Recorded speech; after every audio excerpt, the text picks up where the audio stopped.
이슈 털어주는 남자 김종배입니다.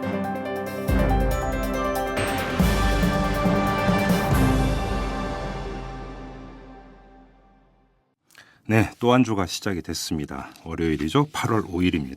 자, 오늘도 어김없이 오마이뉴스 이주영 기자와 함께합니다. 안녕하세요. 안녕하세요. 자, SNS 한 뉴스 시작할까요? 네. 국가정보원 대선 개입 사건을 규탄하는 촛불 집회가 지난 3일 서울 청계광장에서 열렸는데요. 32도를 넘는 무더운 날씨에도 3만여 명이 모였다고 합니다. 국정원 사태 촛불 집회가 시작된 이후 최대 규모의 인파가 모인 겁니다. 트위터에서는 드디어 촛불 집회가 활활 타오르기 시작했다는 말들이 이어졌습니다. 1인 미디어 몽구는 시민들이 얼마나 많이 왔는지 청계천 안쪽에까지 촛불이 켜졌습니다. 2008년 촛불 때도 이런 적은 없었습니다. 라고 당시 현장 상황을 전하기도 했습니다. 한 유명 트위터리언도 국정원 사태 규탄 촛불 집회 참석 인원이 5,000명, 1만 명, 2만 명, 2만 5천 명 순으로 늘더니 5차에 접어들자 3만 명에 이르렀다. 촛불은 갈수록 횃불이 되어가고 있다. 책임자 처벌과 사건 진상규명이 될 때까지 촛불은 계속 타오를 것이라고 강조했습니다. 주요 외신들도 이날 촛불 집회 소식을 전했는데요. 반면 국내 공중파 방송 3사는 촛불 집회에 앞서 진행된 민주당 주최 집회만 여야 공방 수준으로 소개하는 데 그쳤습니다. 이 때문에 트위터에서는 외신도 촛불 집회 흐름을 자세히 보도하는데 정작 국내 주요 언론사는 외면하고 있다는 비난이 이어졌습니다. 한 트위터 이용자는 외신 덕분에 속이 시원하다. 도대체 한국 공중파 3사는 누구를 위한 방송인지 모르겠다고 힐난했습니다. 또 다른 이용자는 3만여 명이 모인 촛불 집회를 외면한 공중파 방송사들은 휴양객이 몰린 피서지를 소개하느라 바빴다. 휴가 간 사람들만 국민인가 보다라고 비꼬아 말했습니다. 한편 촛불 집회가 열린 날에 방송된 KBS 1TV 생방송 심야 토론의 내용을 두고도 논란이 일었습니다. 이날 방송 출연자들은 국정원 국정조사 등 8월 전국의 핵심 쟁점을 두고 토론을 벌였는데요. 이 과정에서 홍성걸 국민대 교수가 촛불 집회를 촛불 쿠데타라고 표현했기 때문입니다. 한 유명 트위터리언은 홍성걸 교수는 KBS 심야 토론에 출연해 대통령 하야를 외치는 것은 촛불 쿠데타라고 말했다. 시민들이 권력을 동원하지도 않았고 총칼을 든 것도 아닌데 쿠데타라고 표현하는 것은 지나치다라고 꼬집어 말했습니다. 이 같은 발언을 정정하지 않고 그대로 넘어간 KBS 쪽을 비판하는 의견도 있었는데요. 또 다른 트위터 이용자는 사회자는 홍성걸 교수의 막말을 그냥 놔둔 반면 집회에 3만 명이 모였다는 또 다른 출연자의 발언은 급히 막는 모습을 보였다며 공영방송인 KBS가 지녀야 할 중립을 어겼다고 주장했습니다. 아무튼 이 공중파에 대한 지금 국민들의 불만이 갈수록 지금 점증을 하고 있습니다. 네. 자, 다음 소식은요. 네, 후쿠시마 원전 운영사인 도쿄전력이 방사능에 오염된 지하수가 바다로 유출됐다고 인정해서 국내에서 파문이 일고 있습니다. 특히 이와 관련한 주장과 의혹들이 인터넷에서 도는 것과 관련해 정홍원 국무총리가 한 발언을 두고 질타가 쏟아지고 있습니다. 뭐라고 했는데요? 그는 지난 2일 국가정책조정회의에서 일본 방사능 유출과 관련해 악의적인 괴담을 유포하는 행위를 추적 처벌에 근절하라고 당부했는데요. 이를 두고 트위터에서는 정부가 불안을 해소하지는 못할 망정 괴담 프레임을 만들어 반민주주의적인 입막음을 하고 있다는 비난이 이어졌습니다. 일본 총리의 발언인 줄 알았다. 한국 총리가 일본 대변인이냐는 등의 비꼬는 말들도 나왔습니다. 한 트위터 이용자는 우리나라 인근 나라 바다에 방사능이 2년째 방출된 게 사실로 드러났다. 그렇다면 정부는 일본산 명태와 고등어의 수입량과 유통 경로 등을 투명하게 발표하고 국민을 안심시키는 게 우선 아닌가라고 지적했습니다. 또 다른 이용자도 일본 방사능 괴담 유포자를 추적해 처벌하겠다가 아니라 일본에서 유입되는 먹을거리 수입을 정부 조직을 동원해서라도 원천 봉쇄하겠다라고 했어야 한다고 아쉬움을 나타냈습니다. 저는 이제 과학적 지식이 워낙 짧기 때문에 이 조류가 지금 어떻게 움직여서 우리나라로 오는지 이건 잘 모르겠는데 아무튼 일본산 수산물 이건 뭐 당연히 경계를 해야 되는 문제 아닌가요? 그렇죠. 알겠습니다. 수고하셨습니다. 감사합니다. 재벌과 모피아의 함정에서 탈출하라. 종횡무진 한국경제. 재벌 개혁에 앞장서온 김상조 교수. 그가 한국경제에 던지는 8가지 질문. 우리가 몰랐던 한국 경제의 진실을 파헤칩니다. 더 이상 경제 권력자들의 눈속임에 속지 마세요. 종횡무진 한국경제. 오마이뉴스가 만드는 책 오마이북.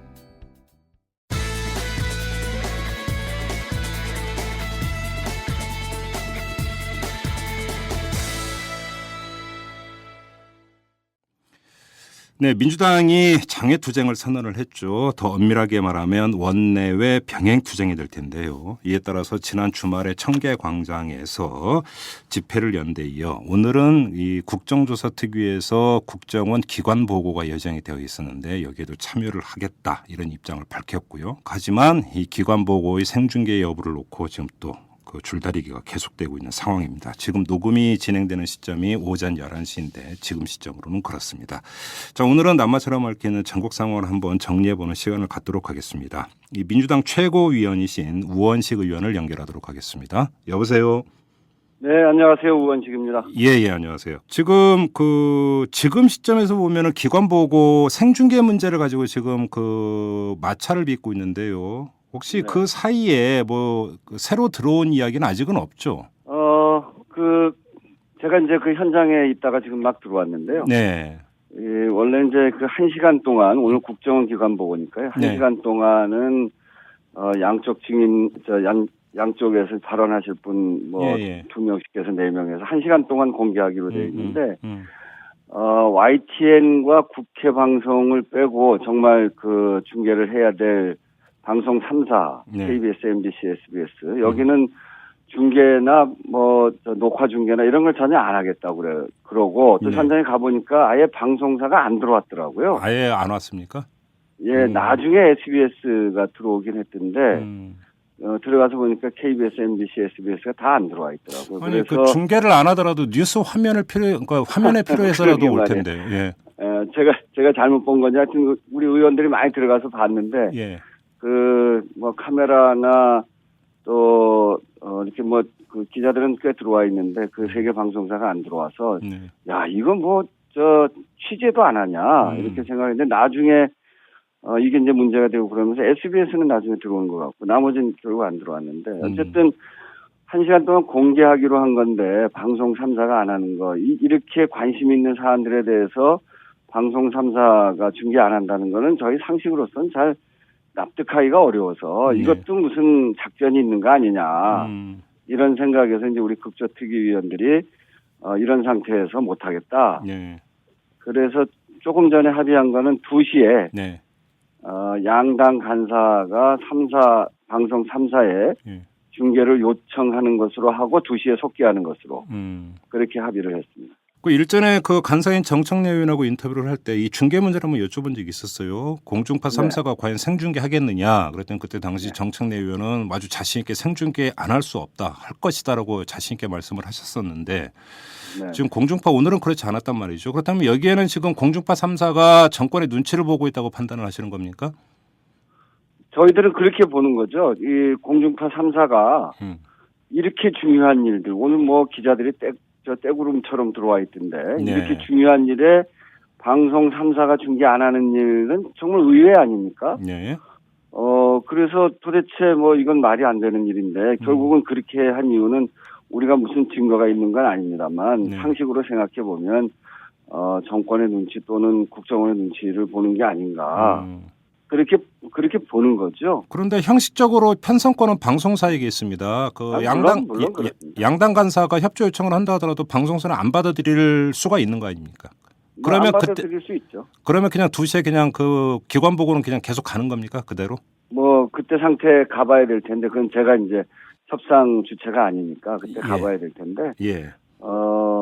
그 방송 편성권은 방송이 갖고 있기 때문에, 네. 그걸 강제할 수는 없습니다. 근데 예. 국민들이 느끼시기에 방송 3사를 어떻게 느끼시겠어요? 예. 방송의 공정성, 방송의 가장 중요한 게 공정성인데, 네. 공정성이 심히 훼손됐다, 이렇게 보여지고, 그동안 군사 독재 정권 이후로 이런 일이 한 번도 없었잖아요. 네.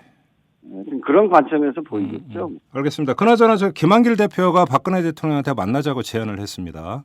그런데 네네. 청와대는 묵묵부답인데 혹시 물밑에서라도 무슨 이야기가 오간 게 있습니까? 글쎄 오늘 황우여 대표가 3자 회동을 하자. 네. 여야 대표와 대통령이 3자 회동을 하자. 이런 제안을 또 새로 했어요. 예. 청와대에서는 잘 모르는 얘기다 그러고 있는데 예. 저희들은 이제 그 부분에 대해서 지금 논의를 하고 있는 중이고요. 네. 그런 정도의 상태입니다. 그럼 황 의원 저희는 이제 예. 이렇게 그 전에도 이렇게 심각한 상황이 오면 예. 영수회담으로 하는 게 맞거든요. 예. 지금 이 문제는 대통령께서 풀어야 될 문제이기 때문에 대통령하고 지금 야당 대표하고 만나서 문제를 푸는 게 옳다 이렇게 보고요. 그런데 청와대 관계자의 멘트가 나왔는데 대한민국은 민주주의 국가고 상권 분립의 원칙이 견지되는 나라인데 왜 입법부 국회에서 풀어야 될 문제를 가지고 대통령 만나자고 하느냐 이런 취지로 얘기를 했던데요. 이런 주장에 대해서 어떻게 받아들이십니까? 이 문제는 이제 대선 과정에 있었던 문제고요. 네. 그리고 대선의 국정원 내 그 대선 개입, 또 경찰의 은폐를 통한 대선 개입, 네. 그리고 대통령 선거 이후에 대통령이 임명한 국정원장이 이런 국조를 물타기 하기 위해서 NLL 대화록을 불법적으로 전격 공개하고 예. 이런 일련의 과정들이 있었지 않습니까? 예.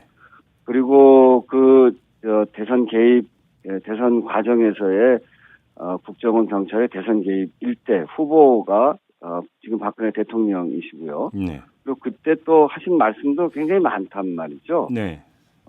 이 역삼동 오피스텔 사건에 대해서도 이 정보기관을 선거 승리를 위한 정쟁 도구로 만드는 것은 국기문란이다라고 하면서 민주당과 문재인 후보를 공격하기도 하셨고요. 네. 또 여직원 댓글을 단 증거가 없다. 이렇게까지 토론 과정에서도 이야기를 하고 이미 여러 차례 이 부분에 대해서 발언을 하셨어요. 네.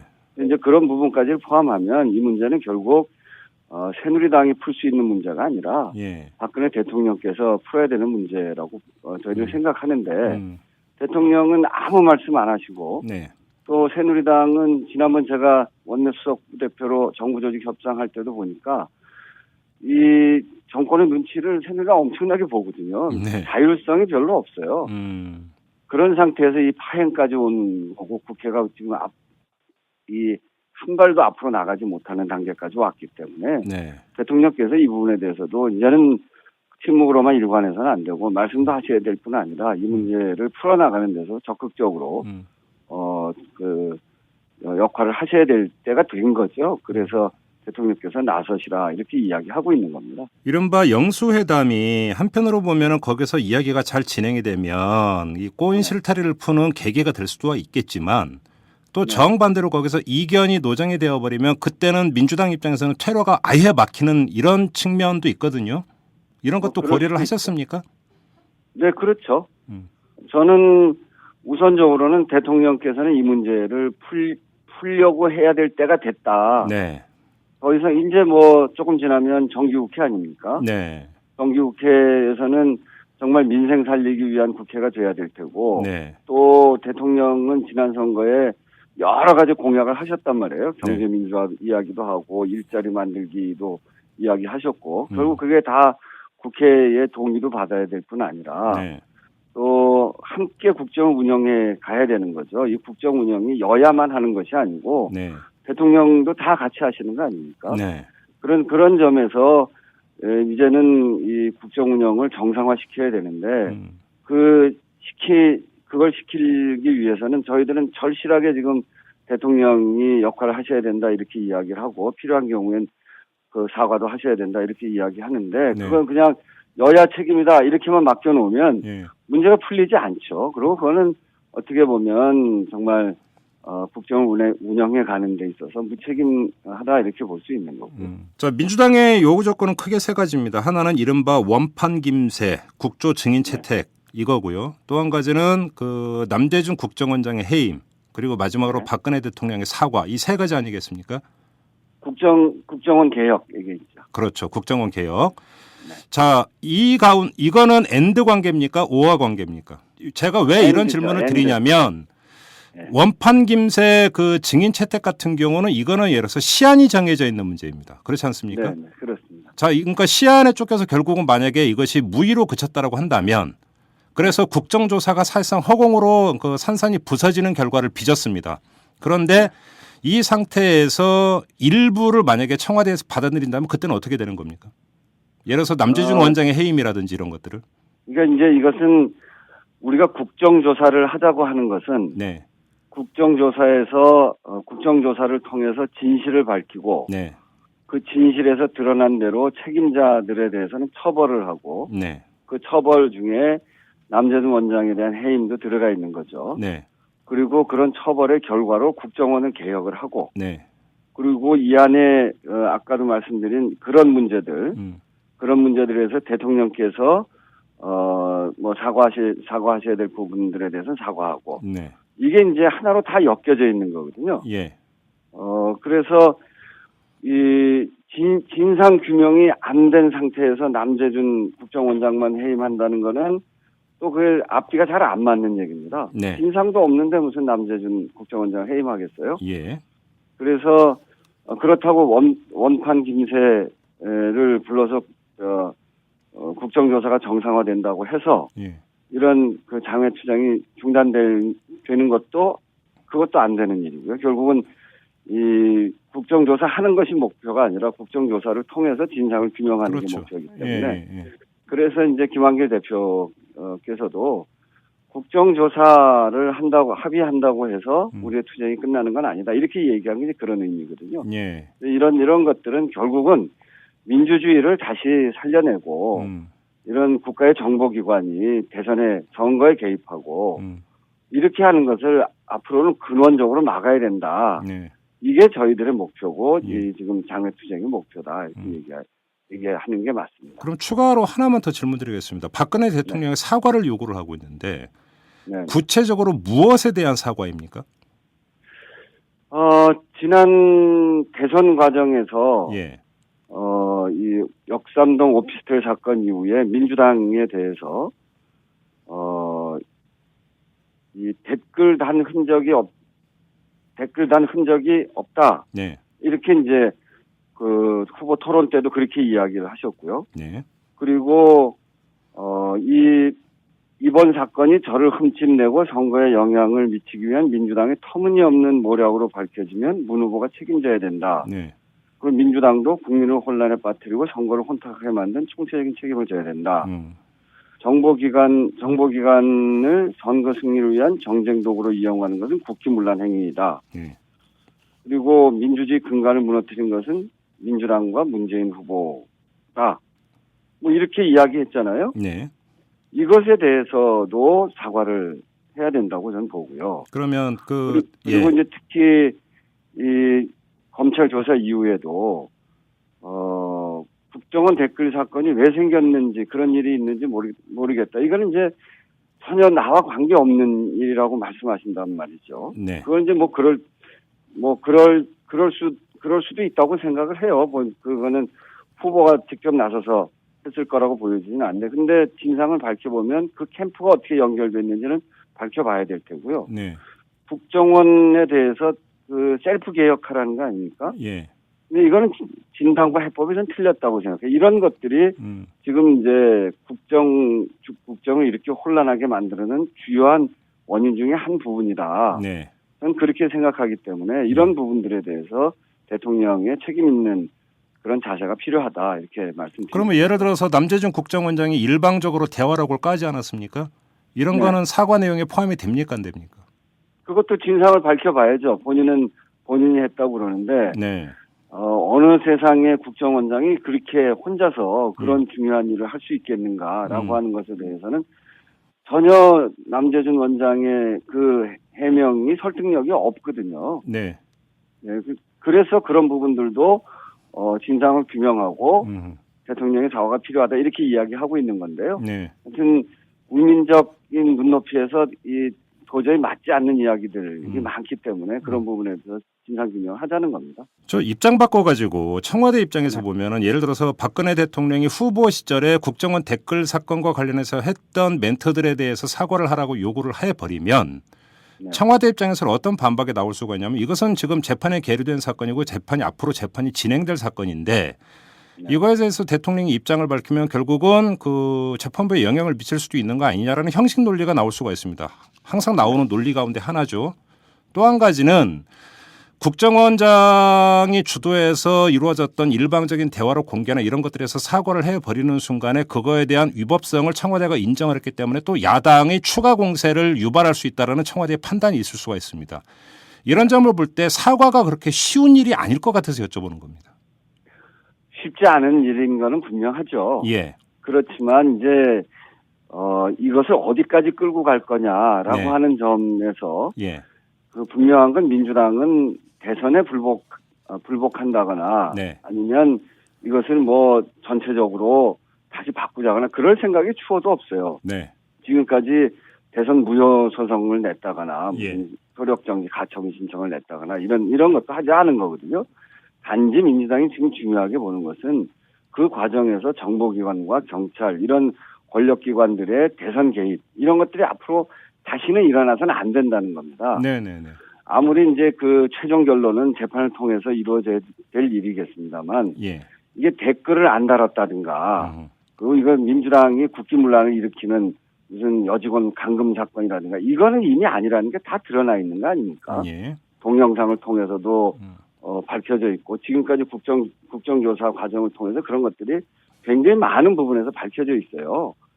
그런 단계에서 청와대와 대통령이 할 수 있는 정도의 수준이 있다고 생각합니다. 네. 그것은 재판 결과가 나오지 않더라도 예. 대부분의 국민들 그리고 실체적 진실이 거기까지 가 있기 때문에 그런 것을 인정하는 속에서 다음의 해법을 함께 논의해 가야 된다. 네. 저는 그렇게 생각합니다. 알겠습니다. 자, 민주당의 대우는 튼튼합니까? 그 보도를 보니까 토요일 날 집회 같은 경우는 거의 한 10명 정도를 제외하고는 모든 의원이 참석을 한 걸로 이렇게 보도가 나오고 있던데 네네. 이후에도 오늘 이런 아침 이후에도 오늘 이런 아침에- 대우는 유지가 됩니까? 계속?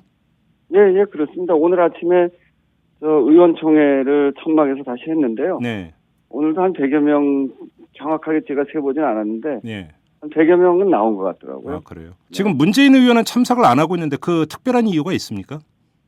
문재인 후보는 이제 문재인 의원 본인이 예.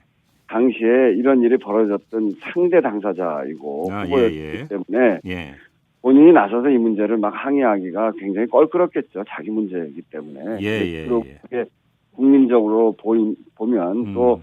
그게 무슨 대선 불복하는 마음이 속에 있는 거 아닌가 이렇게 보일 수도 있고요. 어허. 그래서 원래 사람들이 자기 문제에 대해서는 좀 이렇게 나서서 하기가 좀 어렵잖아요.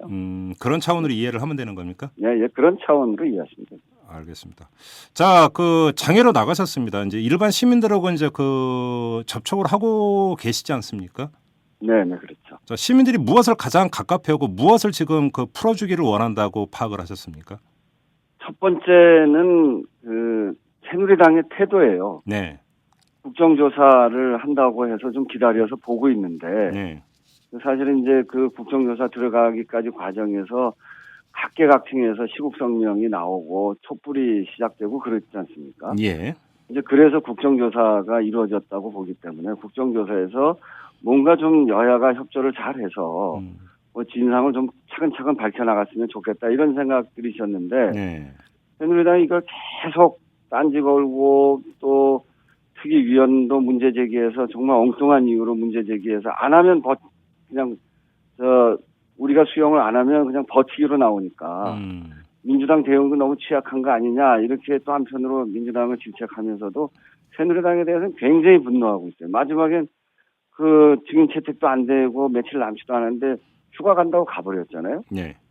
그런 것 때문에 첫째로는 진지하게 진상을 밝히려고 하는 노력을 먼저 해달라. 네. 이런 게 하나고요. 예.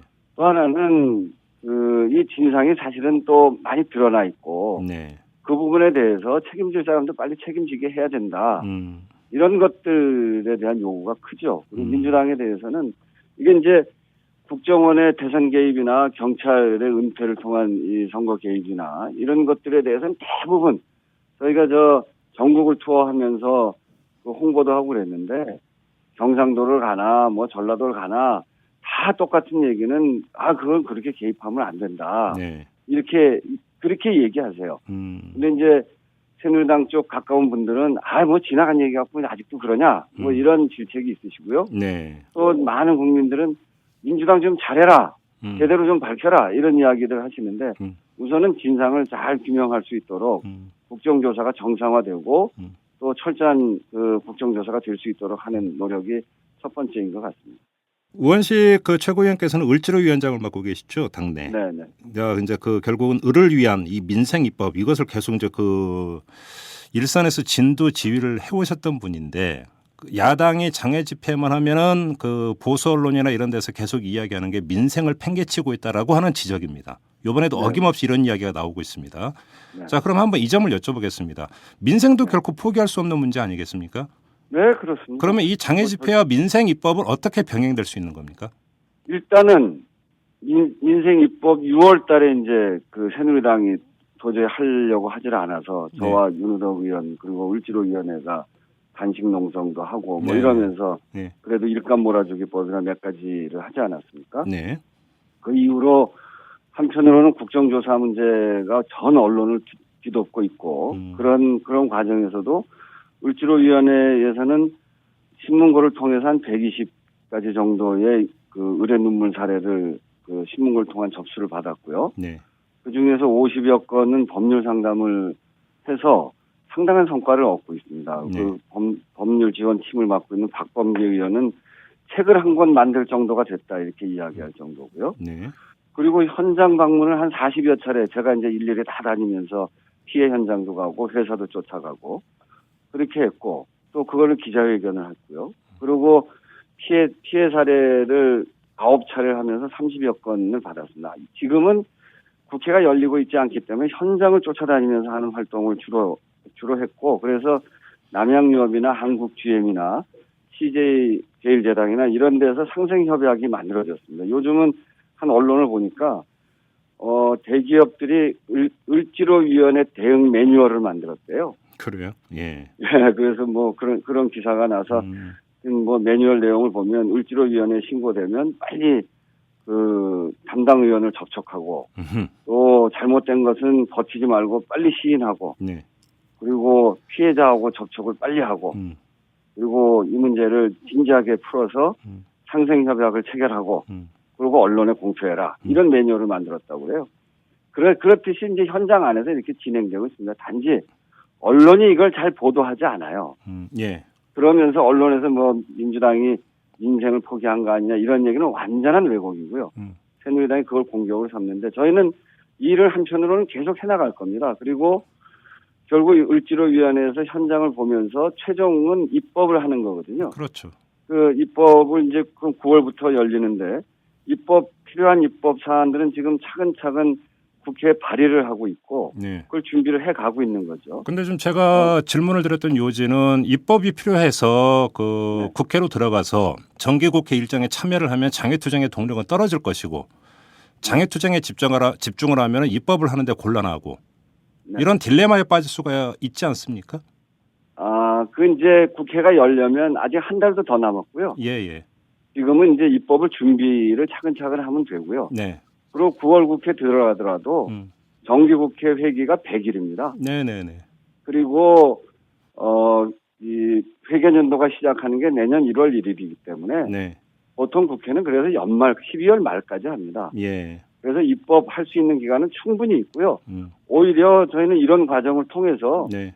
철저히 입법 준비를 하고 을지로위원회에 신고된 120건 앞으로도 계속 들어오고 요즘은 남양유업 타결되고 난 이후에 굉장히 많이 들어오거든요. 네. 이런 걸 토대로 해서 저희들이 입법 준비를 차분차분 잘 해나갈 겁니다. 알겠습니다. 좀 마지막으로 예.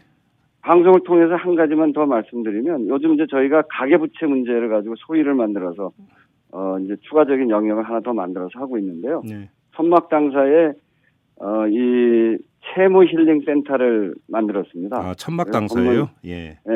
전문 상담사 특히 이제 재윤경 네, 그 에드머니 대표가 직접 참여하고 해서 이 악성 채무 때문에 고통받는 분들은 저희 그 천막 당사로 오시면 저희가 그 친절하게 상담도 해드리고 네. 필요한 법률적 지원도 해드릴 생각입니다. 장외 상담도 하시는군요. 네.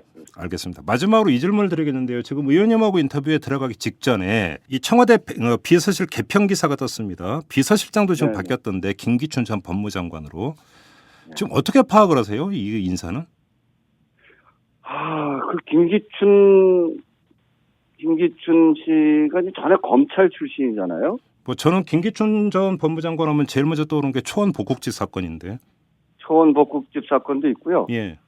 또 언제요? 그 서경원 미립국 사건인가요? 그때 김대중 그 평민당 총재 예.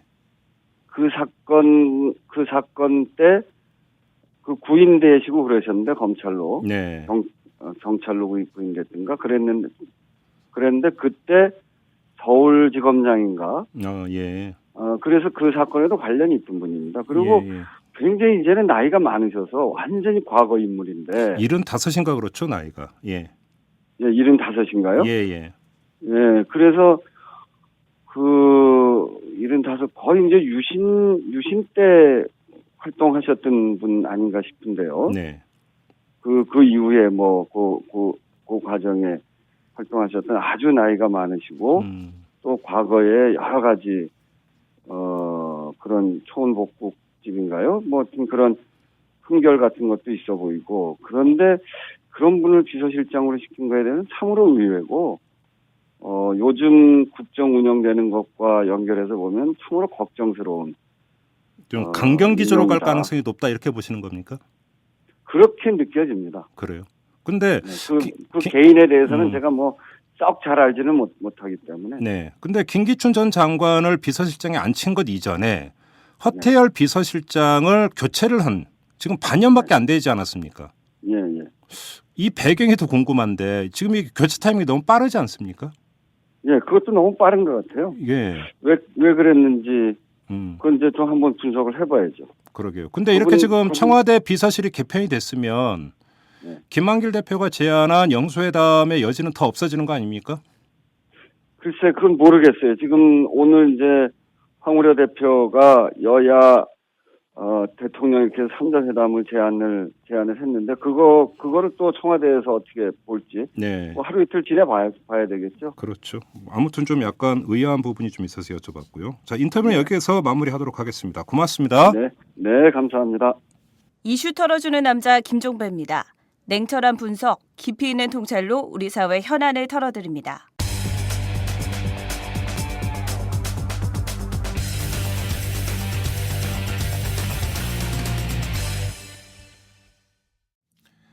매주 월요일에 인기 코너입니다. 김종대의 돈, 권력, 군사 시간입니다.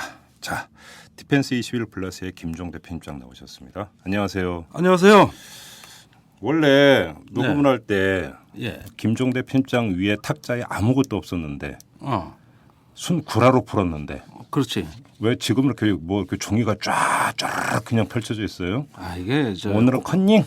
공부가 부족한 날이라서 아예 매장 펴놓은 거 가지고 뭘 또 그냥 예, 성실히 좀 예. 더 풍부한 내용을 전해주기 위해서 그러니까 심심해서 펴는 거예요. 꿈보다 해몽이라고 하는 거죠. 예, 이런 걸 보고. 커피 한 잔 달랑 놔두니까 허전해서. 휴가는 안 가십니까? 보내줘야 가지 뭘.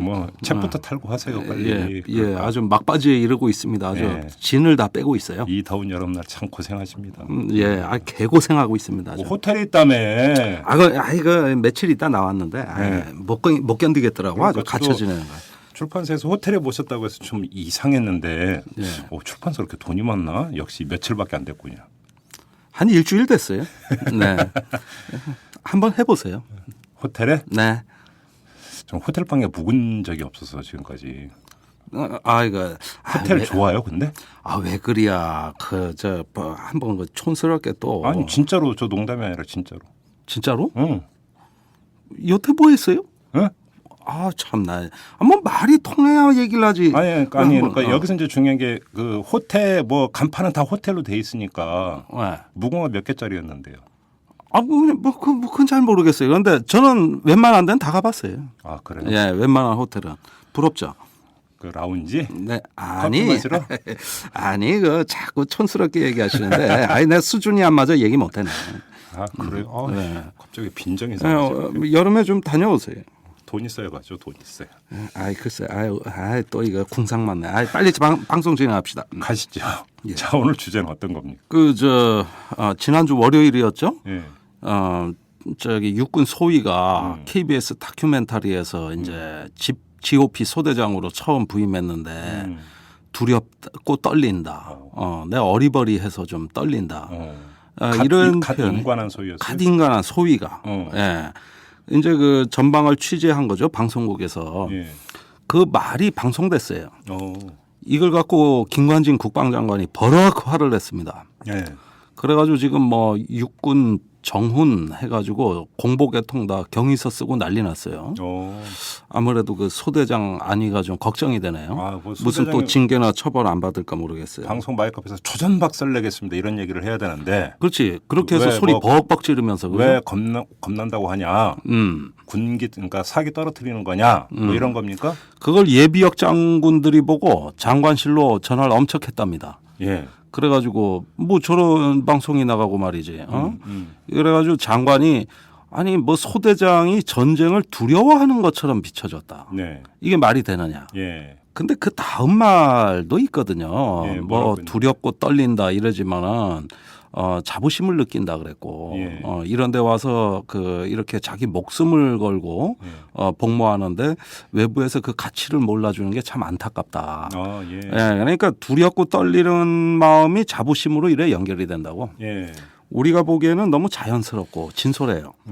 그런데 이걸 갖고 버럭 화를 내가지고 이번에 또 여러 사람 고생하게 생겼습니다. 그런데 지금 김관진 장관의 대응은 양면적인 해석이 가능할 것 같아요. 하나는 지금 그 편장께서 언급을 하신 대로 맥락이 있는 건데 대화에는 그러니까 말에는 네. 항상 문제가 되는 것은 맥락을 거세하고 그냥 특정 표현만을 문제 삼는 경우 우리나라에 참 허다하죠. 네, 그렇죠. 그런 면에서 또 한편으로는 장관께서 참 그 한가신가 보다 이런 생각도 들고. 글쎄 나가실 때가 됐나 봐. 근데 저런 말 하시는 거 보니 이제 현 정부하고 좀 안 맞는다는 얘기를 내가 듣고 있어요. 또 한편으로는 어떤 생각도 드냐면 아니 소대장이면 소대원을 이끄는 지휘관 아닙니까? 네. 지휘관이기 때문에 자신의 속마음이 어떻든 맥락이 어떻든 네. 소대원 앞에서 그 자신이 지휘하는 이 부하장병 앞에서 자신 있고 당찬 모습을 보여줘야 된다라고 하는 또한 의무감도 있는 것 아니냐. 네. 또 이렇게도 해석할 수 있는 여지도 있는 거 아니에요? 아니 그렇죠. 그렇게 얘기한 거예요. 예, 맞아요. 무슨 소대장이 말이지 두렵고 떨린다는 표현을 할 수가 있느냐. 그런데 장관 정확한 워딩은 마치 전쟁을 두려워하는 것처럼 비춰졌다. 이 얘기거든요. 자, 그런데 그런 식의 어떤 그 어떤 그 장관식 얘기로 하자면은 어떤 군인이 어떤 갖춰진 이미지에서 빠져나올 수가 없는 거거든요. 이 두렵고 떨리는 어린 소대장이 네. 나중에 그 어떤 중견 장교로 성장해 나가는데 지금 그 방송에서 보여진 건 하나의 어떤 정신적 성장 과정을 우리한테 알려준 겁니다. 그러니까 이렇게 그나저나 그 방송 내용이 뭐였는데요? 아니 정전 60주년 다큐멘터리, 예, 그 저 DMZ를 보는 4가지 시각 해가지고 현장 취재를 한 거예요. 예, 군인의 시각으로. 아니 이제 군인의 시각이기도 하지만은 전체적으로 보면 이제 뭐 분단 현실, 안보 현실 이런 걸 보여주자는 건데 요즘 저기 지상파가 다 재향군인에 방송됐어요. 그냥 6월부터 지금까지 그 전쟁 갖고 2달째 너무 울고 먹어. 텔레비만 키면 하여간 전쟁, 정전협정 뭐 이런 얘기인데 배달의 기수가 다시 컴백한 건가? 아니 그러니까 옛날에 거의 배달의 뭐 기수라는 안보 방송 아예 알아요. 배달의 기수. 네. 그 어쨌든지간에 이 어떤 그 전방에서 근무하는 그 군인의 어떤 내면과 심성을 이렇게 가감없이 진솔하게 드러내줌으로써 예. 사실은 그런 어떤 그 소대장의 인터뷰가 여러 사람한테는 참 진솔하다. 네. 이런 평가를 받았어요. 네. 또 이게 군에서 기무사라든가 공보계통으로 다 이상이 없다고 해서 방송에 나간 거예요. 그러면 잠깐만요. 사전에 그럼 검열을 받았다라는 겁니까? 아니 다 공보계통으로 협조가 들어와서 예. 다 지정된 자리에서 연출하고 다 해준 거라고. 예. 그러니까 이게 제작 과정에서 그러니까 다 이제 들여다보고 있다 이런 얘기죠. 다 들여다보죠. 어떻게 그냥 한번 익히지도 않고 날 것으로 내보냅니까? 더군다나 군대를 취재하고 DMZ인데. 아무튼 그러면 지금 국방장관의 대응이 과했다, 문제가 있다 이런 말씀이신가요? 그러니까 대다수는 문제가 없다고 보는데 그 나이 많으신 예비역 장성들하고 이 옛날식 사고를 하는 이런 분들이 문제예요. 지금 그 육군 소위는 국방장관한테 자식벌이라고. 그것도 거의 뭐 막내 자식벌 나이로 보면 그렇다고요. 그렇겠죠. 네. 그런데 이런 부분에 대해서까지 그 육군 소위를 두들겨 패는 말이죠. 국방장관이 이런 행태를 보였다. 그게 또 언론에 보도됐다. 사실 이게 어떤 그 국방장관이라면 뭡니까? 이게 문민 국방장관 정치인 아닙니까? 그죠? 이걸 뭐 육군 총장이나 군사령관이 이걸 좀 얘기했다면 모르겠는데 네. 명색이 국방의 총수 장관이 육군 소위를 잡으려고 네. 예, 이런 발언을 했다는 데 대해서 대다수가 지금 상당히 불쾌하게 받아들이고 있어요. 그러면 현재 상황은 지금 경위서를 받은 상황입니까? 그러면 조사가 진행 중이죠. 경위서 받고. 네. 그러면 예를 들어서 이제 거기에 대해서 무슨 뭐 징계 조치가 내려질 수도 있다라는 얘기네요. 그러니까 이제 결과에 조사가 따라서는. 진행 중이니까 네. 뭐 예를 들어서 징계를 받을지 아니면은 뭐 재교육을 할지 예. 또 이게 그 개인뿐만이 아니라 여타 신임 소대장에게까지 문제가 확산될지 예. 이건 아무도 모릅니다. 무언가 그 부작용은 있을 거라고 봅니다. 네. 그런데 민간인의 입장에서 볼 때 네. 이해를 못 하겠는 게 예를 들어서 그 소대장이 명령 불복종을 한 것도 아니고 그렇죠. 네. 그러면 징계 사유가 뭐가 될 수가 있는 겁니까? 그러니까 자 이걸 한번 봅시다. 저기 이 여태까지 이제 어떤 그 우리 오래된 예비역 장성들 이 전통적 관념에서 보면 말이죠. 네. 군인이 어떤 그 두려움을 얘기하고 자기 사사로운 감정을 얘기한다는 게 용납이 안 되는 거예요. 초급 간부가. 네. 예를 들면은 한 가지 이게 적절한 이해가 될런지 모르겠습니다만은 이라크 전쟁이 끝나고 미군 중에 많은 그 귀국한 퇴역 군인들의 그 외상후 스트레스 그 예, 장애가 큰 문제가 됐습니다. 예, 예. PTSD라고 하죠. 그 저 정신적인 일종의 어떤 그 트라우마 아니겠어요? 네. 전쟁터에 오래 있다 보면 그게 심하다고. 예. 이거를 연방 정부에서 이제 그 치료 센터를 만들고 보상을 해주려고 다 했죠. 이걸 반대한 게 미국의 제향군이네요. 아, 그랬나요? 예, 미국의 예비역 장성이라고. 왜? 군인이 전쟁터에 나가서 강인하게 견뎌야지. 거기서 정신적 스트레스, 트라우마, 질환을 겪었다는 게 무슨 소리냐. 이거를 연방정부 예산으로 치료를 해주게 되면 네. 군인이 나약하다는 것으로 비춰지기 때문에 예. 이건 해주면 안 된다. 아니 무슨 군인이 로보캅입니까? 아니 그래서 감정도 없고 그러면은 영혼이 없으니까. 저기 그 전쟁터에 나가서 다치는 게 이제 신체가 다치는 경우도 있지만 정신이 상해를 입을 수도 있잖아요. 당연하죠. 그런데 이 군인에 대한 우리 고정관념은 뭐냐면 신체 상해는 당할 수 있다. 그거는 치료해주고 보상해줘야 된다. 네. 그러나 정신적 상해는 당해서는 안 된다. 그러니까 그건 치료하고 보상해줄 이유가 없다. 네. 그러니까 신체 장애는 괜찮고 정신적 장애는 안 된다. 이른바 군기 빠져서 나타난 결과다 이겁니까? 그렇죠. 그러니까 뭐 저기 그래서 뭐 군인 정신은 제정신이 아니란 말도 있지만 이거 루소가 한 말이에요. 아 그래요? 네. 아, 가끔씩 문자 쓰세요. 군대가 이성적인 집단이 될 수 없다 그랬어요. 음. 그러니까 우리가 이제까지 어떤 그 워리어 전사라고 할 때 이 네. 전사의 어떤 그 저기 심리는 일반인하고 다른 특별한 거다 이런 전제를 까는 거죠. 네. 그러니까 일반인이 그 겪는 트라우마를 군인은 겪어서는 안 된다는 얘기죠. 벽이 느껴지는데요 지금. 예, 대화가 잘 안 통할 것 같은 느낌이 안 들어요 혹시? 아 그러니까 예, 벽이 그런 자들하고 느껴진다니까. 좀 대화가 안 될 것 같지 웬만하면 그죠? 그러니까, 예. 그런데 그 우리가 저기 전쟁터에 나가는 군인이 두려움의 종류를 말이죠. 지금 이렇게 뭐 소대장이 두렵고 떨린다 이럴 때 우리는 대부분 한 방향으로만 생각합니다. 적의 위협이 있으니까 나의 목숨을 위협하니까 두렵고 떨린다. 이런 감정이 다라고 보잖아, 그죠? 근데 사실은 그게 아니에요. 언젠가는 내가 누구를 죽여야 할지도 모른다는 두려움도 그 못지않게 커요. 그렇죠. 예, 이게 굉장히 중요한 포인트예요. 예.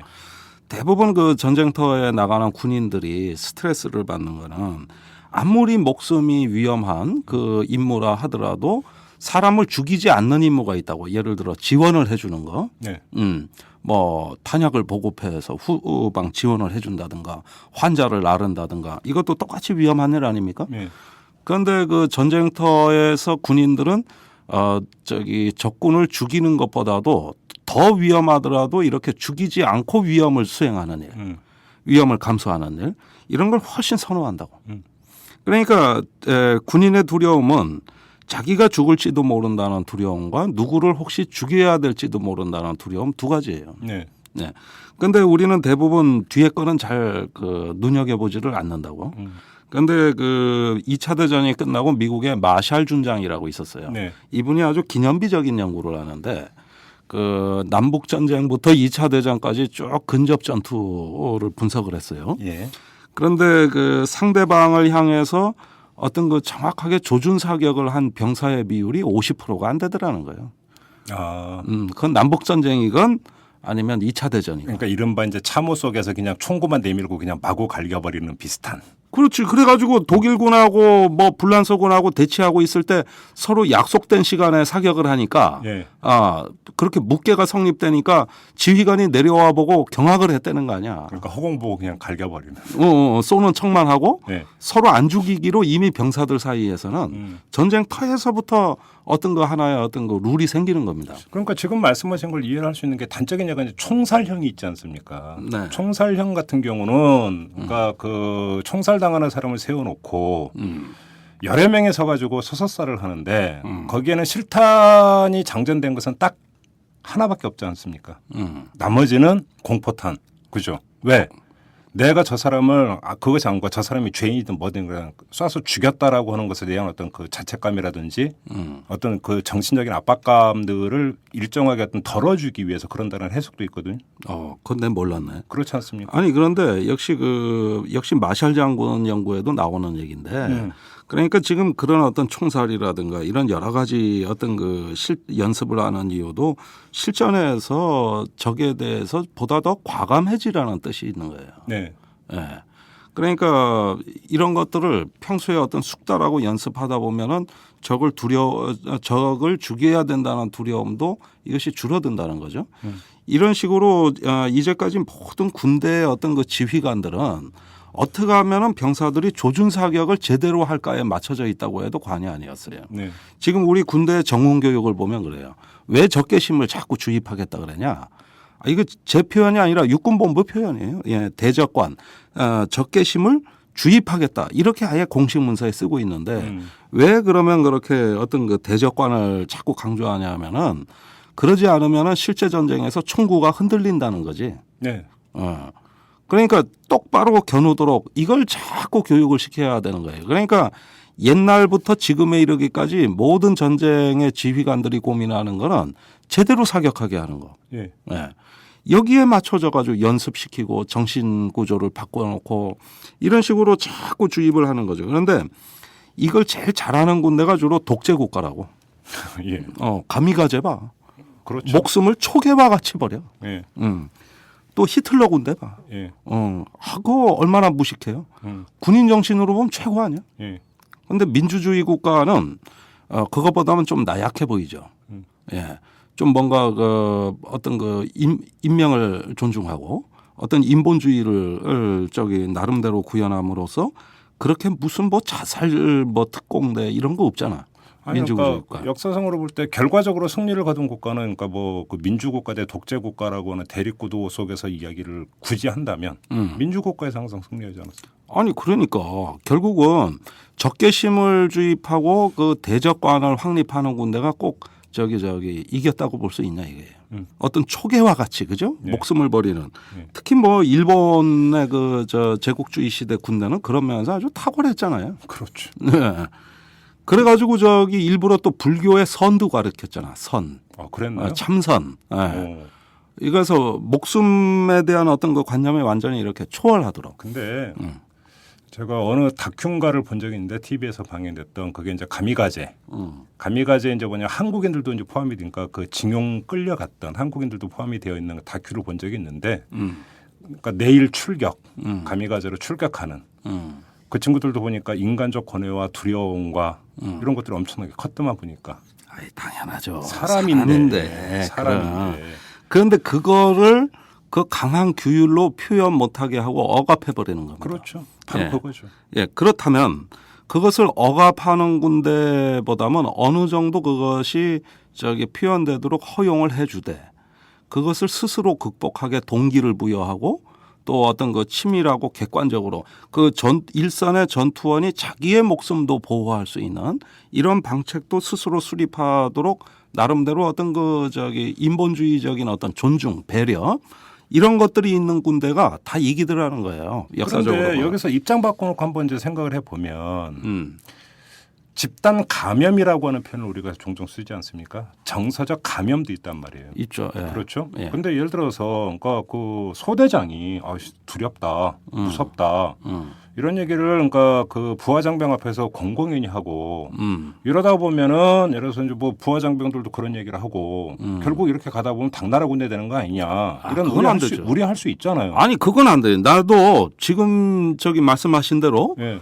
그런 식으로 지휘관이 진짜 어리버리 해버리면은 이거 아주 골치 아파지는 부하들 겁니다. 다 죽는 거죠. 예, 이건 군조직이 존립을 못해요. 그렇게 네, 되면은. 근데 예를 들어서 지금 두렵고 떨리다라는 거를 그런 식으로 이해를 하지 말고 그것이 어떤 맥락이냐를 잘 따져보면 일종의 경외심입니다. 경외심. 우리가 그 새색시가 결혼식장에 들어갈 때 두렵고 떨려요. 그렇지만 그런가? 예. 좋아서 들어가는 새색시도 많던데. 그런가? 그렇구나. 방긋방긋 웃으면서. 방실방실 웃으면서. 그러면 그렇다고 두렵고 떨린다고 옛날 신부들은 울었다고. 그렇죠. 다 울었어. 우리 때는 다 두렵고 떨리고 서러웠다고. 그렇다고 시집 안 갈 거야? 그렇게 두렵고 떨리는 그 결혼식 올려서 결국 훌륭한 어머니 되잖아요. 예. 그다음에 우리 첫 직장에 첫 출근하던 날 한번 상상을 해보자고. 두렵고 떨리지 않나? 두렵고 떨리다고. 예. 미지의 세계 아닙니까? 그렇지만 첫 직장에 두렵고 떨린다고 해가지고 안 가나? 그러니까 제일 좋은 가가지고 제일 좋은 비유는 불주사 맞을 때가 제일 좋은 비유야. 그지? 학교 때 불주사 맞아봤죠. 맞아봤어요. 지금도 흉터 있어요. 그 두려움, 그 엄청난 공포감. 아니 그거하고는 달라. 아니 그게 아니라 네. 내가 무엇을 새로 도전한다는 어떤 그 경외심은 항상 사람을 두렵고 떨리게 합니다. 그렇죠. 예. 그건 일종의 긴장감이죠, 한편으로. 그렇죠. 그런 것을 저는 어떤 긴장 또는 새로운 미지의 상황에 대한 일종의 경탄, 경외라고 나는 표현해요. 이렇다면 두렵고 떨리는 게 정상이에요. 그 바탕 위에서 어떤 하나의 직업주의, 직업군인으로서의 이제 어떤 그 성장에 접어든 겁니다. 이 친구가. 예. 예? 그렇다면 이런 부분들이 격려받아야 될 사안입니까? 비난받아야 될 사안입니까? 결국 지금 오늘 편찬께서 말씀하시는 것의 핵심은 어떤 군에 있어서의 인본주의 이거를 강조를 하고 있는데 그러면 자 주제를 선명해야죠. 군의 인본주의와 군기의 확립이라고 하는 두 가치는 어떻게 그러면 양립될 수 있는 것인가? 어떻게 조화될 수 있는 것인가? 결국 이 문제 아닙니까? 따지고 보면. 그렇죠. 네. 그럼 결론부터 내려주십시오. 어떻게 양립될 수 있는 겁니까? 자, 엄정한 군기가 필요한데 네. 그 엄정한 군기라는 것은 존중과 배려 속에서 나름대로 그 효과가 네. 이렇게 지속적으로 발휘가 된다. 효과가 지속적인 효과가 나온다. 그렇지 않고 어감만을 능사로 했을 때는 그 효과가 오래가지 못한다. 예, 저는 이걸 강조하고 싶습니다. 독재 국가는 강한 군대 같이 보였죠. 네. 파죽지세로 민주국가들을 점령했지만 왜 오래 못 가고 파멸의 길을 걸었는가 하면은 그 억압의 구조를 오래도록 견뎌내는 예. 자부심을 박탈했기 때문에요. 예. 반면에 그 민주국가의 그 어떤 군인대가 강한 이유는 비록 나약해 보일지라도 우리가 훨씬 우월하다, 우리가 훨씬 존중받는다. 이런 어떤 하나의 어떤 동기가 부여되어 있기 때문에 이것이 장기적으로 지속됐을 때는 더 강한 군대가 됩니다. 그런 점에서 저는 이번 어떤 육군 소위에 대한 어떤 군기의 강조라는 것은 최근 우리 군대가 어떤 민주국 군대라기보다는 마치 북한 닮아가는 내가 보기엔 무슨 신흥 종교 한 군중의 무리처럼 보여질 때가 있기 때문에 내가 이게 우려돼서 드리는 말씀이에요. 그 인본주의라는 거는 말이죠. 어떻게 보면 군대에서 가장 필요한 사상입니다. 우리 군대 지금 보십시오. 전방에 육군 30만 명 깔아놨어요. 그런데 개전 초에 제1방어의 40%가 최전방 병력의 40%가 죽는다고 손실된다고. 그런데 실제로는 40% 더 된다고. 그러니까 결국은 총알바지. 그러니까 비슷한. 이런 식의 진지전, 소모전 예. 그러면서 어떤 그 대량 전쟁의 양상으로 이렇게 전쟁을 계획한 것 자체가 이게 인명경시거든요. 세상에 지금 제5세대 무기가 나오는 이 문명 사회에 예. 그런 전쟁을 어디서 합니까 도대체? 음. 그러니까 이런 어떤 저번에 한번 것들이 말씀하셨지. 예. 우리 병영 전반에서의 어떤 인본주의의 어떤 그 실종이 결국은 이제 장병의 기본권 침해로까지 연결이 되면서 말이죠. 이런 어떤 육군 소위 사태까지 저는 왔다고 봐요. 이런 점에서 우리가 이런 문제를 지금부터 공론화해 가지고 이게 제대로 된 군대냐 이거 한번 따져볼 필요가 있는 거죠. 인본주의 얘기하니까 제가 여기서 잠깐 새끼를 좀 빠질게요. 영화 라이언 일병구하기라고 혹시 보셨어요? 봤습니다. 예. 그 라이언 일병구하기의 스토리가 그거 아닙니까? 이제 그 라이언 일병 형제들이 다 같이 참전을 했는데 그렇지. 형제들은 결국은 다 죽고 네. 결국 이제 라이언 일병 하나 남았으니까 네. 그 이제 그 미 국방부에서 이 라이언 일병을 구하기 위해서 이른바 이제 그 구출조가 투입이 되는 거 아닙니까? 근데 그 구출조가 다 죽어 가잖아요. 자 그러면 라이언 일병의 그 생명과 그 라이언 일병을 구출하기 위해서 투입됐다가 결국은 죽어가는 그 생명들. 톰 행크스가 연기했지. 그렇죠. 예. 저는 이 스토리를 보면서 이 생명의 그 표현을 어떻게 해야 될까요? 생명의 값어치라고 해야 될까요? 예. 자, 그것은 그럼 어떻게 매개할 수 있는 것이냐라고 하는 생각을 한번 해봤거든요. 이것도 마이클 샌달의 이제 정의란 무엇인가 마치 뭐 이런 토론으로 가는 건데. 자, 어떻게 생각하세요? 자, 저 이거 한번 보자고. 그 2차 대전의 무대란 말입니다. 그 노르망디 상륙 작전 맞아요. 직후의 장면의 그 스토리가 이제 전개되는 거거든. 그 영화는. 근데 우리가 한번 이렇게 생각을 해보자고요. 2차 대전 말기에는 말이죠. 정말 미친 듯이 사람을 죽였어요. 도대체 인간의 어떤 광기의 어떤 극단도 이런 식으로 나타날 수 있는가 정도로 정말 그 어떤 거 미친 듯이 사람을 죽였다고. 우선 비교를 해보면 1차 대전 때 4천만 명이 죽었습니다. 네. 그중에 약 한 40%가 민간인이에요. 2차 대전 때 7천만 명이 넘게 죽었는데 그중에 69%가 민간인입니다. 예. 그다음에 한국 전쟁 때 390만 명이 사망했는데 85%가 민간인입니다. 그러니까 이 어떤 그 살상이라는 것이 전개되는 그 방향이 말이죠. 엄청나게 잔인무도해지고 무차별적이고 대량 사륙하는 민간인 사망률이 갈수록 높아지는 거죠. 그러니까 왜냐하면 대도시를 폭격했기 때문에 그래요. 전략 폭격이라고. 그렇지. 그 중에서 그 어떤 그 상징적인 신호가 뭐냐하면 독일의 드레스덴 폭격이에요. 예. 여기에 그 공습을 해가지고 거기에 이제 피난민들이 몰려와 있는 오래된 평화로운 도시를 그거를 폭격을 했는데 목재로 된 그 유서 깊은 건물들이 다 타면서 도시 한가운데 운하로 사람들이 다 몰려들었다고. 예. 그 너나 없이 다 물로 뛰어들었지만 대부분 불에 타 죽었어요. 그러다가 표적을 찾기 위해서 점점 비행기가 낮게 비행하다가 그 조종사가 사람 타는 냄새도 자기는 맡았다는 거 아니야. 어허. 하도 많이 죽으니까. 그러니까 이 2차 대전 말기의 상황이라는 것은 어떤 그 인본주의의 반대편 극단에 있었단 말이죠. 만약에 연합군이 전쟁에 졌다면은 그 전략 폭격을 주도한 처칠 수상은 A급 전범이 됐을 거예요. 그 정도로 많이 죽었어요. 마찬가지로 도쿄 공습 때도 한 번 공습에 10만 명씩 죽어나갔다고. 100만 명의 이재민에다가 도쿄가 그냥 허허 벌판이 돼버렸잖아요. 네. 그러니까 이런 식으로 그 무지막지한 한 번 작전으로 막 뭐 5만 명, 10만 명, 뭐 20만 명까지 죽이는 건 인본주의가 아니고 그 중에 어떤 가족사 하나를 이것에 초점을 맞춰 가지고 그 라이언 일병을 톰 행크스가 적진에 뛰어들어서 자기 목숨을 바쳐가면서 구했다 이거야. 이건 전쟁의 너무나 작은 일부예요. 그러나 이 전쟁의 전체적인 상황은 우리가 물론 그런 참혹한 전쟁에도 인본주의가 없었다고 말할 수 없겠지만 그 특히 2차 대전 후반부에 1943년부터 1945년 이 사이에 거의 사망자가 다 발생되는데 네. 자그마치 7천만 명인데 예.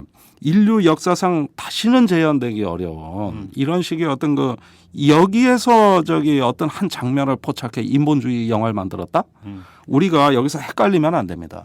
역사적으로 전체적인 상을 보고서 얘기해요. 그래서 저는 그런 면에서 그 영화가 좋은 영화인 건 사실이지만 또 내가 좋아하는 감독이 만들어서 더 좋은 것도 사실이지만 그런 면에서 우리가 얘기하는 인본주의는 그런 식으로 환치돼서는 안 됩니다. 전쟁은 전쟁이에요. 네. 특히 20세기의 대량 사륙 전쟁 이것만큼은 그리고 한국 전쟁은 자그마치 민간인이 85%라고 얘기하는 건 뭐냐 하면 이 좁아터진 한반도에 도망갈 때를 완전히 테러를 차단하고 가둬놓고 죽인 거라고. 그렇죠. 아니 한국 전쟁 때 왜 월남 피난민들이 많았는지 아십니까? 왜 북쪽에서 남쪽으로 피난을 많이 왔느냐? 뭐 공산주의가 싫고 자본주의가 좋아서 대한민국이 유일한 합법 정부니까 뭐 그런 면으로 역사를 얘기하는 분도 계시지만 다른 거 아니에요. 폭격 피해서 온 거예요. 피난민들 생각에는 폭격도 무섭지만 미국이 핵폭탄이라도 떨어뜨리는 날이면 어떻게 됩니까? 그러니까 전부 무서워서 내려온 거라고. 그게 피난의 가장 큰 어떤 이유를 구성하고 있어요. 일단은 인간이 목숨에 대한 집착이나 어떤 그런 어떤 여러 가지 어떤 생명에 대한 말이죠.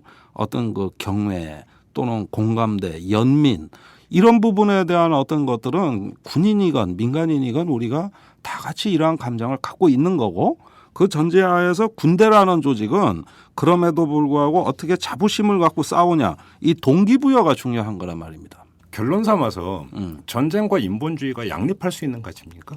그거는 양립할 수가 없어요. 그런데 현대에 올수록 우리 인류가 깨달은 건 있죠.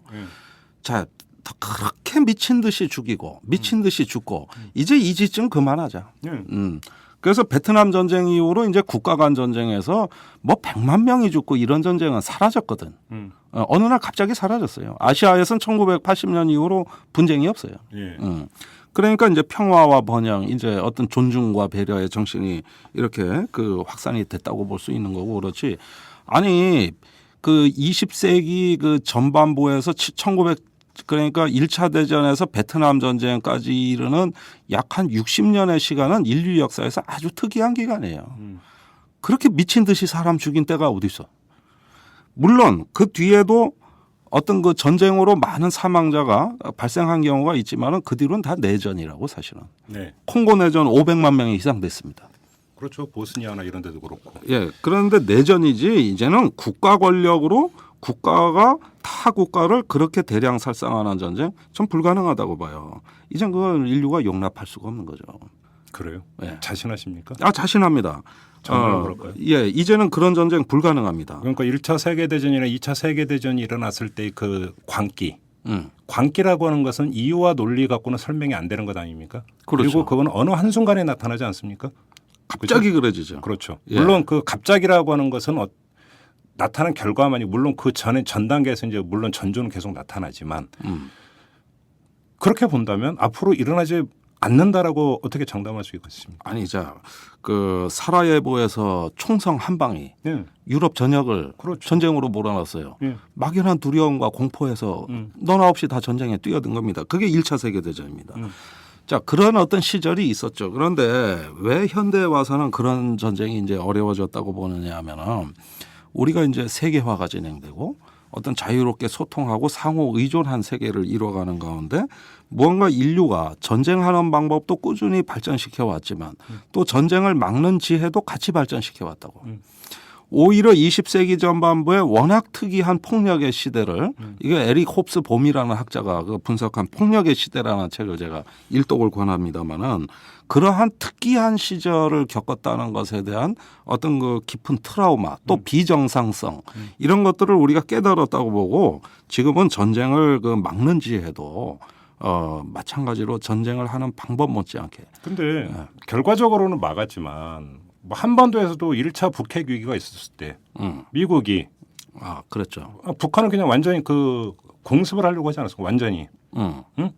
그렇다면 아직도 그런 흐름은 남아 있는 거죠. 아니 그러니까 그때 클린턴 대통령이 공습을 포기한 어떤 이유가 이 전쟁이 일어났을 때 사망자 숫자 보고받고 포기한 거라고. 네. 그때 셸리 캐시빌리 합참의장하고 게리력 주한미군 사령관이 그걸 보고한 거거든요.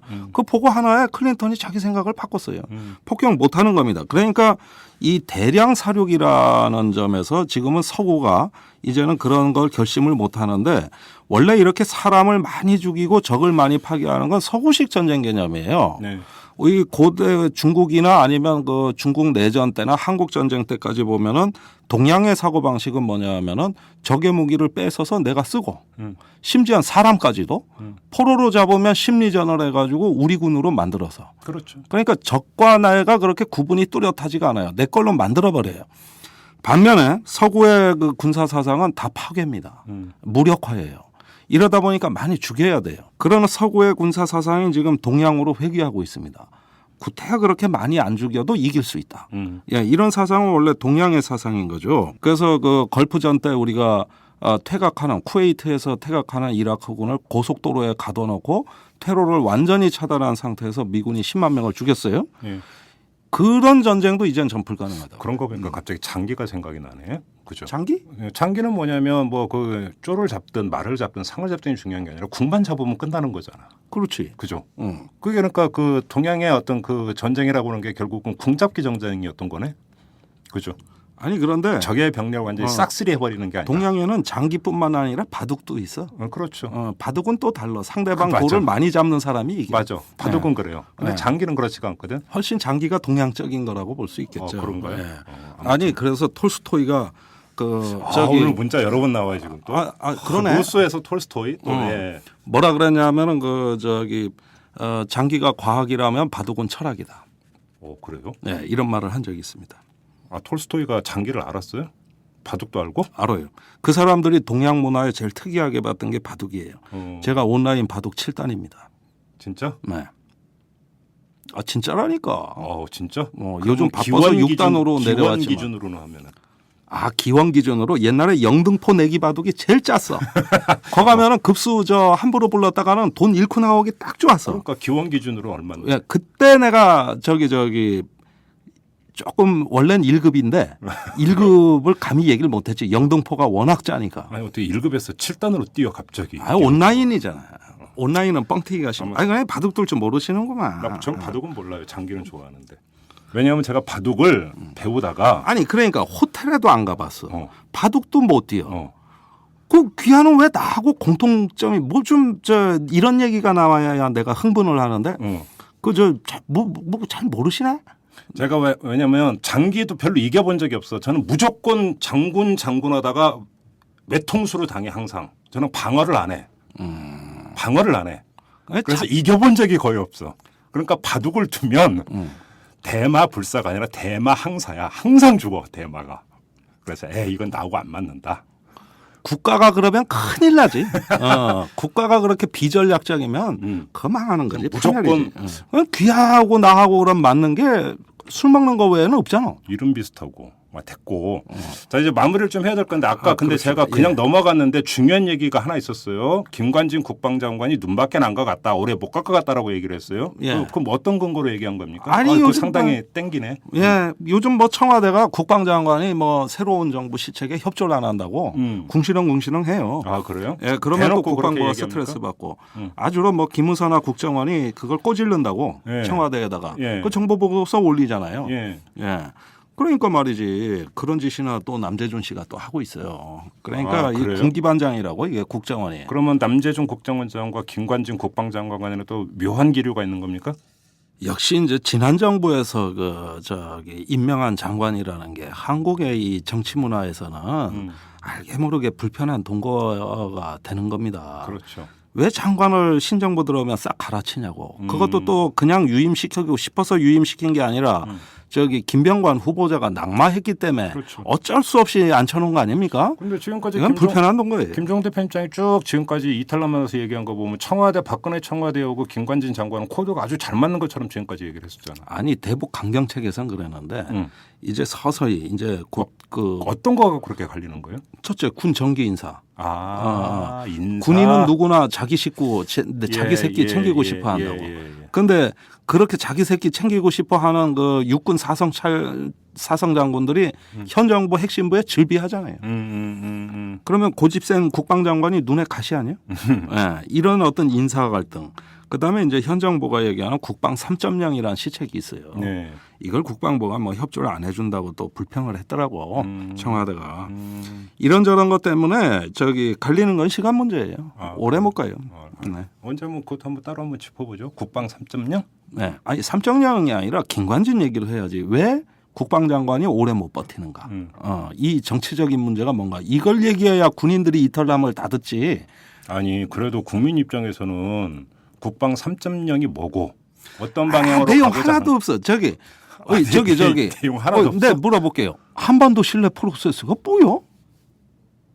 저 좀 알려주세요. 그거 뭐예요? 설명하는 놈 아무도 없지 지금. 창조경제도 그거 책 낸다고 그러고. 창조경제도 모르겠고. 창조경제가 뭐야? 경제를 창조적으로. 그러니까 한반도 신뢰 프로세스 창조경제 해설서 나온 거 봤어요?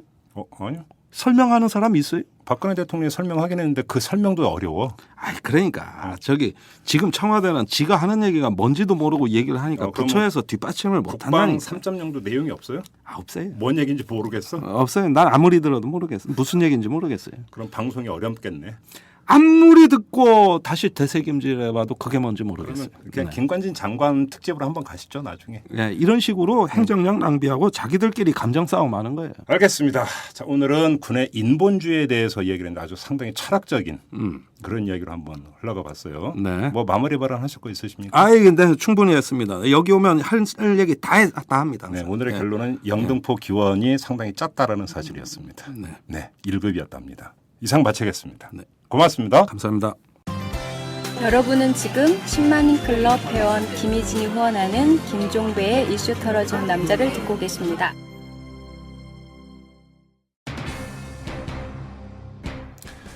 네, 전국에 상당히 혼미스럽지 않습니까? 민주당은 장외투쟁을 하고 있습니다. 이런 상태에서 국정조사 특위 기관 보고도 지금 아마 여러분들이 이 방송을 들으시는 시점에서 또 어떻게 상황이 변해 있을지 모르겠지만 오늘 오전 기준으로 얘기를 하면 또 삐걱거리고 있습니다. 자, 이런 와중에 박근혜 대통령은 청와대 비서실 중폭 개편을 단행을 했습니다. 약간은 의외의, 왜냐하면 출범은 6개월밖에 되지를 않았는데 비서실장을 포함해서 일부 수사까지 중폭의 개편이 있었거든요. 지금 이것이 무엇을 지향하고 있는 것인지 이걸 좀 파악을 해볼 필요가 있을 것 같습니다. 그거에 따라서 전국의 향배가 또 달라질 수 있기 때문이겠죠. 저희가 뭐 기회가 되면 이것도 한번 담아보는 시간을 갖도록 하겠습니다. 자, 오늘은 여기서 마무리하도록 하겠습니다. 지금까지 이탈남 김종배였습니다.